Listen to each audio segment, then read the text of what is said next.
যিহেতুকে ব্লাউজটো বহুতৰে ভুল আছে গতিকে মই পুনৰবাৰ ব্লাউজ এটা আপোনালোকক কাটি দেখুৱাম একেবাৰে সহজতে সেইটো নজৰ ৰাখিব গোটেইখিনি বস্তু আপোনালোকে এয়া এইটো হৈছে মোৰ 1 মিটাৰ কাপোৰ আছে ইয়াতে যদি কোনোবাই দীঘল হাত কৰিব বিচাৰে 1.5 মিটাৰ কাপোৰ লাগিব কিন্তু যিহেতুকে মই ছুটি হাতে কৰিম বা 3/4 কৰিম গতিকে মই 1 মিটাৰ লৈছো আৰু 36 সাইজৰ ব্লাউজতে মই চিলাম আপোনালোকক গোটেইকেইটা সাইজৰ জোখমাখ মই লিখি দিম কিন্তু আজি 36 সাইজতে মই কাটিম এইটো ব্লাউজ সেইখিনি আপোনালোকে নজৰ ৰাখিব গোটেইখিনি বস্তু এইটো হৈছে পিস দেখিছে হাতখন আপোনালোকে জিফালে দীঘল হয় সেইটো সাইডত হাতখন ৰাখিবলৈ চেষ্টা কৰিব তেতিয়াহে হাতখন সকলোৰে মানে হ'ব নহলে বহুতৰে হাতখন ছুটি হয় বা কাপোৰ কম হয় এয়া এইটো দীঘল সাইড গতিকে হাতখন এইটো সাইডত ৰাখিবৰ কাৰণে আপোনালোকে চেষ্টা কৰিব মানে কেনেকৈ চেষ্টা কৰিব সেইটো মই কৈ দিও যেটো সাইডত জোখমাখখিনি লব তাৰে বিপৰীত সাইডত আপোনালোকে মানে আন সাইডটো বহল সাইড লব এই মেন কাপোৰ এইখন দেখিছে এই কাপোৰখনৰ আমি সেইটো সাইড মানে বহল সাইডটো সেইফালে ৰাখি দিম তেতিয়া হিফালে আমাৰ হাতখন হ'ব নিশ্চয় বুজি পাইছে অকমান আইডিয়া লগাব লাগিব এয়া এনেকৈ লব 15-16 বাকি সকলো জোখতে 15-16 লব লাগে খালি 32 টোত আমি 14-15 ললে হল যিহেতুকে জোখমাখবোৰ আমাৰ সৰু হয় কম হয় 32 টোত সেইবাবে এয়া ইয়াৰ পৰা 15 দেখিছেনে পুৰা জোখত লৈছো মই মানে কাটোতে হিচাপ আহি গৈছে যে 15 আৰু ফ্ৰন্ট সাইডটো 16 ফ্ৰন্ট সাইডটো 16 কিয় লও জানে নে কাৰণ ফ্ৰন্ট সাইডটো আমাৰ ব্ৰা কাটত যায় আৰু এইটো মোৰ ডাঠ কাপোৰ হয় ইয়াতে মই ইনাৰ নলগাও আপোনালোকে যদি ইনাৰ লগাই তেতিয়া হলে ইনাৰ হলেও প্ৰথমতে কাটি লব মই যেটো মেইন পিছত কাটি আছো আপোনালোকে ইনাৰত কাটি লব তাৰ পিছত মেইন পিছত ইনাৰটো পাৰি কাটি লব আৰু যেতিয়া চিলাব লাগে তেতিয়া ইনাৰটো লগাই লব লাগিব মই এটা ইনাৰ লগোৱা ইতিমধ্যে দেখুৱাইছোৱে আপোনালোকক ইনাৰটো চিলাওতে মানে মেইন পিছটোৰ লগত ইনাৰটো ধুনিয়াকৈ চাৰিও চাইডে চিলাই জইন লগাই লব লাগে তাৰ পিছত আমি মূল জইনটো লগাও এটোত যেহেতু মই ইনাৰ নলগাও গতিকে চাব 15-16 আৰু 36 কৰাৰ লগে লগে আমাৰ 9×4 = 37 32 হলে 8 হ'ব 8×4 = 32 আৰু 34 হলে 8.5 9.5 10.5 লব লাগে 2 ইঞ্চি আমি বঢ়াই লব লাগে কাৰণ চিলনিত আমাৰ 2 ইঞ্চিটো যায় যেহেতুকে এইটো আমাৰ 36 9×4 = 37 গতিকে আমি 10 লম 2 ইঞ্চি বঢ়াই লোৱা মানে ইয়াৰ পৰা এনেকৈ 11ত খুব সুন্দৰকৈ এনেকৈ চিন দিব হাতখন তেতিয়া আমাৰ খুব ধুনিয়াকৈ ওলাই যাব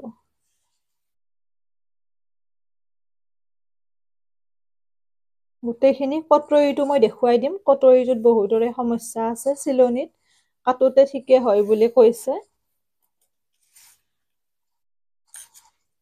এতিয়া আমি উলিয়াই লম এইখিনি এনেকৈ খুব ধুনিয়াকৈ কাটি লব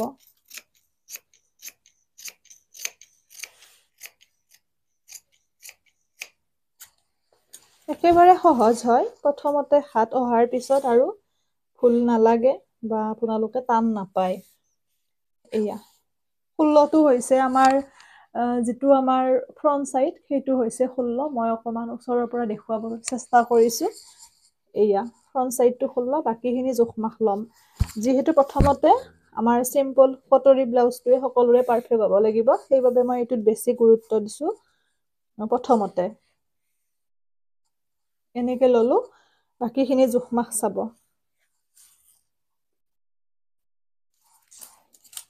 ইয়াৰ পৰা লব আঢ়ৈ মানে 2.5 ইয়াৰ পৰা লব 3 এই চক পেন্সিলডাল মচি দিলে ধুনিয়াকে যায় আৰু ইয়াৰ পৰা আপোনালোকে লব 6 ইয়াৰ পৰা 6 এনেও আমি ফ্ৰন্টৰখিনি অকমান কাটিয়ে দিব লাগিব চিলাওতে কাৰণ যিহেতুকে উঠা হলে ভাল নালাগে এয়া এনেকৈ ৰাউণ্ডটো ধুনীয়াকৈ দি ল'ব। প্ৰথমতে ৰাউণ্ডতে আপোনালোকক মই শিকাই আছোঁ। আৰু এইখিনি এনেকৈ আঁচ এডাল ধুনীয়াকৈ টানি ল'ব। লৈ পেলাই এইখিনি আধা ইঞ্চি ল'ব। আধা ইঞ্চি লৈ এনেকৈ বেঁকাকে দিব। এইখিনিও কিন্তু জৰুৰী। এই মূৰৰ পৰা আধা ইঞ্চিটো এনেকৈ বেঁকাকে দিব লাগিব। ইয়াৰ পৰা 3ত চিন দিব, এনেকৈ 3 আৰু এইখিনি 1। এনেকৈ 3ৰ পৰা 1লৈ আনিব। 1 মানে কোনটো 1ৰ কথা কৈছো গম পাইছেনে? এনেকৈ মানে এই গেপটো 1 আৰু ইয়াতে 1 ইঞ্চি এইটোও দিব লাগিব, নহ'লে ব্লাউজটো চিধা যে নহয়। 1 ইঞ্চিটো লৈ এনেকৈ বেঁকাকে আনিব লাগিব। এই গোটেইখিনিয়ে জৰুৰী। এতিয়া আমি কাটি দিম। আশা কৰোঁ বুজি পাইছে এইখিনিলৈকে। একেবাৰে সহজ ভাষাত মই শিকাইছোঁ বা সহজতে শিকাইছোঁ। অফলাইনতো এনেকৈ শিকোৱা হয়। যিহেতুকে কাপোৰটো ডাঠ, অকণমান কাটিবৰ কাৰণে কেতিয়াবা অসুবিধা হয় ডাঠ কাপোৰবোৰ।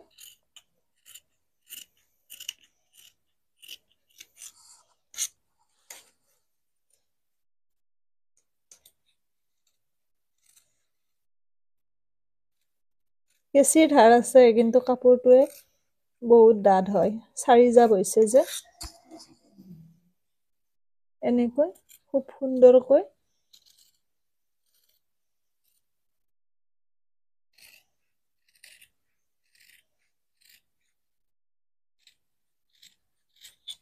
কাটিব। এয়া কাটোতে পাৰফেক্ট হ'লেহে চিলাওতে পাৰফেক্ট হ'ব, সেইটো কিন্তু নজৰ ৰাখিব।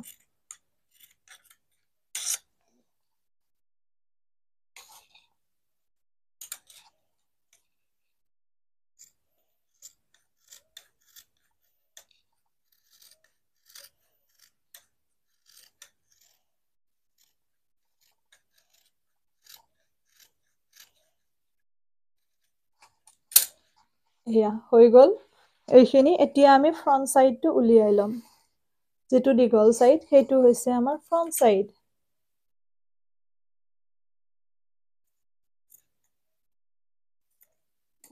এইটো আমাৰ ফ্ৰণ্ট চাইড। জুখি ল'ব এবাৰ ভালকৈ, নহ'লে ওলট পালট হৈ যায়। ফ্ৰণ্ট চাইড আৰু বেক চাইডটো আমাৰ চুটিটো। বেক চাইডৰ যিহেতুকে এনেকৈ আমাৰ বহুত উঠা যেন হয়, আমি অকণমান বেক চাইডটো কাটিবই লাগিব। গতিকে কাটিবৰ কাৰণে চাব, যোনে যিমান কটা দিব দিয়ে, যদি কোনোবাই অৰ্ডাৰ দিয়ে, পিঠিখন যিহেতুকে আমি জোখ লোৱাই হয় গাত। যদি কোনোবাই কয় ইয়াৰ পৰা 10, তেতিয়া 10ত চিন দি পেলাই কাটিব। কোনোবাই যদি কয় 11, 11ত চিন দি কাটিব। মই বাৰু এইটো 11ৱে চিন দিম। 11 চিন দিয়াৰ লগে লগে চাব, 11 চিন দিলোঁ। 11ত চিন দিয়াৰ লগে পিঠিখন আপোনালোকে খুব ধুনীয়াকৈ নিজৰ হিচাপত এইখিনিৰ পৰা এনেকৈ জোখ ল'ব। দেখিছেনে? এটা আইডিয়া নিজৰ আহিবই যে কেনেকৈ দিলে আমাৰ ৰাউণ্ডটো ভাল হ'ব। বা যোনে যিমানখিনি কটা দিব বিচাৰে, বহুতে চাইডটো অকণমান কটা দিব দিয়ে, তেতিয়া অকণমান চাইডলৈকে আনিব। কোনোবাই অকণমান চাইডটো বেছি কাটি দিব নিদিয়ে, তেতিয়া তেনেকৈ কাটিব। এয়া চাব, দেখিছে কিমান ধুনীয়া হৈছে? এনেদৰে আপোনালোকে পিঠিখন কাটিব সকলোৱে। পেপাৰত প্ৰেক্টিচ কৰিব, তেতিয়া খুব সুন্দৰ হ'ব। আচলতে কাটিং বোলা বস্তুটোৱে প্ৰেক্টিচৰ ওপৰত নিৰ্ভৰ কৰে। যিমানে প্ৰেক্টিচ কৰিব সিমানে ভাল হ'ব। এয়া ধুনীয়া নহৈছেনে? এতিয়া ফ্ৰণ্ট চাইডটো আমি কৰিম। এইটো বেক চাইডৰ আমাৰ ৰেডি হৈ গ'ল। এয়া ফ্ৰণ্ট চাইডটো আমি লৈছোঁ। ফ্ৰণ্ট চাইডৰ বাবে চাব, খুব সুন্দৰকৈ আইৰণ কৰি ল'ব আপোনালোকে। মোৰ কৰাই নহ'ল আজি। তেতিয়া কোচ খাই নাথাকিলে ভাল। চাব, ইয়াৰ পৰা এনেকৈ 12 ল'ব। চিধাকে 12ত চিন দিব। এইটো 12, 12ত চিন দি আঁচ এডাল মাৰি ল'ব। যিহেতু নতুন সকলৰ কাৰণে মই ভিডিঅ'টো প্ৰস্তুত কৰিছোঁ, গোটেইখিনি মই দেখুৱাই দিছোঁ। এয়া তাৰপিছত ইয়াৰ পৰা 6, 6ত এনেকৈ চিন দিব। তাৰপিছত 3ত চিন দিব, তাৰপিছত ইয়াৰ পৰা 1ত চিন দিব, 3ৰ পৰা 1লৈ এনেকে আনিব। তাৰপিছত এইখিনি আঢ়ৈ, 2 আৰু আধা, দেখিছেনে? এনেকৈ ধৰিব, 2 আৰু আধা। 6ৰ পৰা 2 আৰু আধালৈকে এনেকৈ নিব। হৈ গ'ল। এতিয়া আমি কাটিম।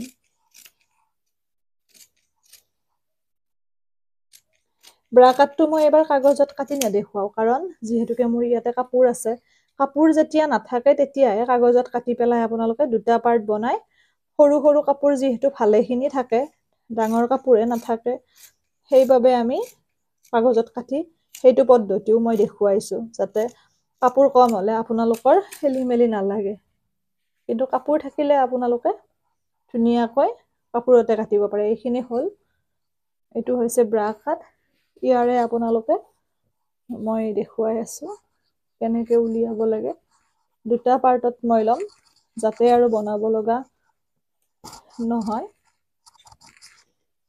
বেলেগকৈ চাব, এইটো এনেকৈ ল'ব। কাপোৰখিনি অথলে নেখেদাও ৰ'ব। আচলতে সকলো বস্তুৱে মূল্যৱান, নহয়নে? কাপোৰখিনিনো কিয় এনে খেদাও। এনেকৈ ধুনীয়াকে পাৰিব, পাৰি পেলাই চাব, মই দেখুওৱা ধৰণে কৰিব। এইখিনি আপোনাৰ পাৰফেক্ট হ'বৰ কাৰণে ব্ৰা কাটটো যেনেকে আছে তেনেকে দিব। ওপৰৰ খিনি যেনেকে আছে তেনেকে দিব। এইখিনি আপোনালোকে 1 ইঞ্চি, আধা 1, 2 ইঞ্চি। এই বস্তুটো সমানত ৰাখিব। ৰাখি ইয়াৰ পৰা পুনৰ আপোনালোকে এনেকৈ যাব। মই দেখুৱাই গৈছো ফিটাৰ সহায়ত। চাব, এইখিনি আধা ইঞ্চি, এইখিনি 1, এইখিনি 2, 1.5, এইখিনি 2, এইখিনি 2। ঠিক তেনেকে তলৰ খিনিও 2, 2, 2। এনেকৈ ৰাখি আনিব, আৰু এইটো বস্তু সমানত ৰাখিব। আচলতে বহুতখিনি সহজত মই বুজাব চেষ্টা কৰিছো। আপোনালোকে প্ৰেক্টিচ কৰিবই লাগিব, তেতিয়া সকলোৱে খুব সুন্দৰকৈ পাৰিব। ইয়াৰ পিছতো যদি কিবা বুজি পোৱা নাই, মোক সুধিব।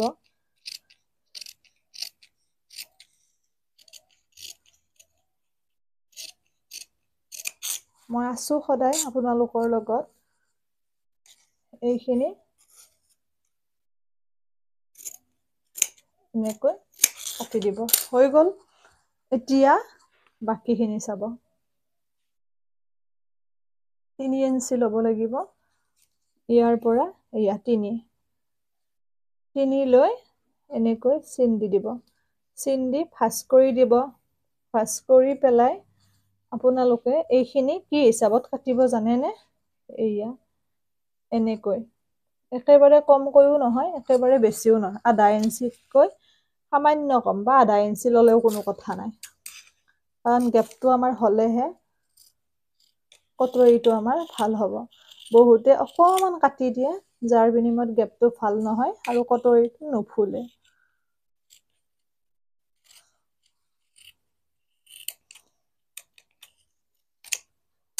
হৈ গ'ল, চাব এইয়া। তাৰপিছত মই চিলাওতে এইখিনি আপোনালোকক দেখুৱাই দিম। সকলোৱে কাটি লওক এটা এটা ব্লাউজ।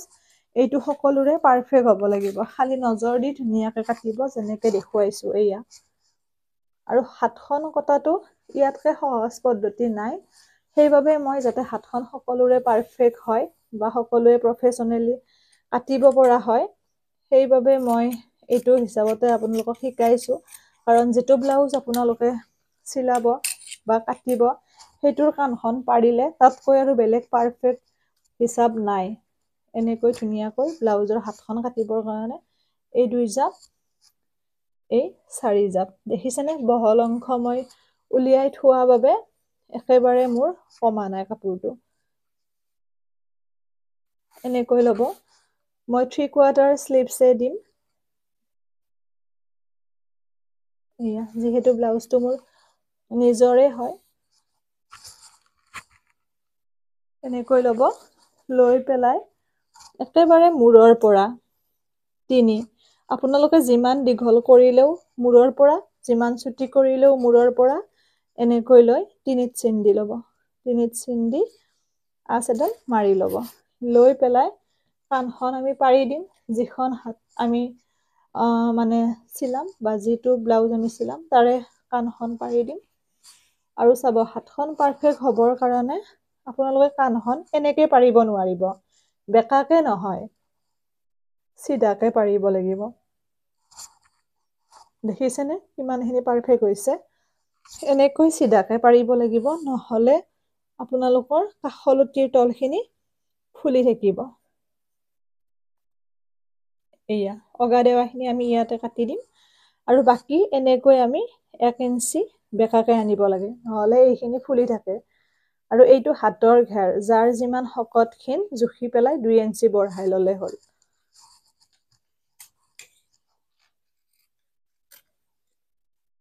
আচলতে ইয়াতকৈ আৰু বেলেগ সহজ পদ্ধতি একোৱেই নাই ব্লাউজৰ।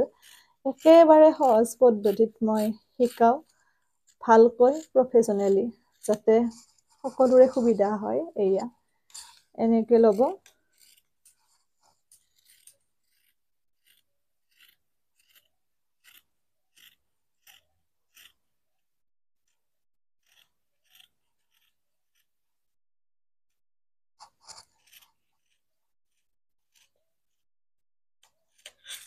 হৈ গ'ল, দেখিছে? সকলোৱে এনেদৰে এইটো ব্লাউজ কাটি লওক। আৰু চিলোৱা ভিডিঅ'টো মই দি আছোঁ অকণমান পিছত, সকলোৱে খুব সুন্দৰকৈ কাটি লওক। একেলগতে চিলাম আৰু সকলোৰে পাৰফেক্ট হ'ব লাগিব। এইটো চিলোৱা সকলোৱে দেখুৱাৰ পিছতহে মই আন ভিডিঅ' দিম আপোনালোকক, বেলেগ এটা ডিজাইন। কাৰণ প্ৰথম এই চিম্পল কটৰী ব্লাউজটো পাৰফেক্ট হ'ব লাগিব, তাৰপিছত সকলো ইজি। পুনৰ নতুন ভিডিঅ' এটিৰে লগ পাম আপোনালোকক। আজিলৈ এৰিছোঁ। এয়া